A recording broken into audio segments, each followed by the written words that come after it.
Samantala nabangga ng dump truck ang isang jeep sa Quezon City. Nasugatan ang 8 sakay ng jeep. Makibalita tayo kay Oscar Oida.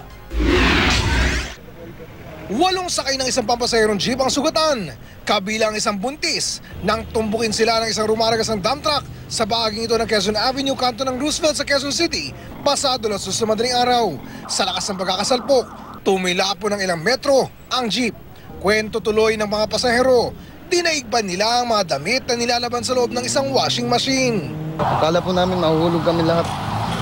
May mga tao sa dulo kaya naharangan po kami. Depensa naman ng truck driver, bigla daw kasing huminto sa gitna ng kalsada ang naturang jeep. Huminto nga sa gitna, parating ako, hindi ako makakaiwas, may katabi kong sasakyan.